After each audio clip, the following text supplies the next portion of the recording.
సమగ్ర శిక్ష అభియాన్ ఉద్యోగులు తమను క్రమబద్ధీకరించి కనీస వేతనం చెల్లించాలని డిసెంబర్ 9వ తారీఖు నుంచి అంటే 15 రోజులుగా సమ్మె చేస్తూ ఉన్నారు. ప్రభుత్వం వాళ్ళని చర్చలకు పిలిచి వారికి స్పష్టమైన హామీ ఇచ్చి సమ్మెను విరింపజేసేది పోయి వారి స్థానంలో ప్రభుత్వ ఉపాధ్యాయుల్ని డిప్యుటేషన్ పద్ధతిలో నియమించాలనుకోవడం చాలా బాధాకరమైన విషయం. గత 19 సంవత్సరాల నుంచి వాళ్ళు కనీస వేతనం పొందగా వెట్టి చాకరీ చేస్తూ ఉన్నారు. ప్రస్తుత ముఖ్యమంత్రి గత పిసిసి అధ్యక్షుడు హోదాలో ఉన్నప్పుడు కాంగ్రెస్ ప్రభుత్వం అధికారంలోకి వస్తే టీ కప్పు తాగినంత సమయంలోనే మీ సమస్యల్ని పరిష్కరిస్తామని హామీ ఇవ్వడం జరిగింది. కానీ ఈ ప్రభుత్వం అధికారంలోకి వచ్చి సంవత్సర కాలం పూర్తి అయినా కూడా వారి గురించి కనీస ఆలోచన కూడా చేయకపోవడం చాలా శోచనీయం.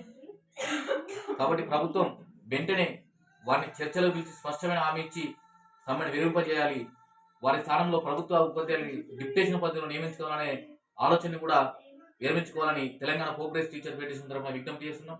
ప్రభుత్వ ఉపాధ్యాయులు కూడా సమగ్ర శిక్ష అభియాన్ ఉద్యోగులు అండగా నిలబడి ఉన్నతాధికారులు ఎవరైనా డిప్యుటేషన్ మీద పంపిస్తే వెళ్ళమని తిరస్కరించవలసిన అవసరం కూడా ఉన్నది. ఉన్నతాధికారులు మీ మీద ఏమైనా చర్యలు తీసుకోవడానికి ప్రయత్నాలు చేస్తే తెలంగాణ ప్రోగ్రెస్ టీచర్ ఫెడరేషన్ మీ అందరికీ అండగా ఉంటుందని ఈ సందర్భంగా ఉపాధ్యాయ మిత్రులందరికీ కూడా తెలియజేస్తాం.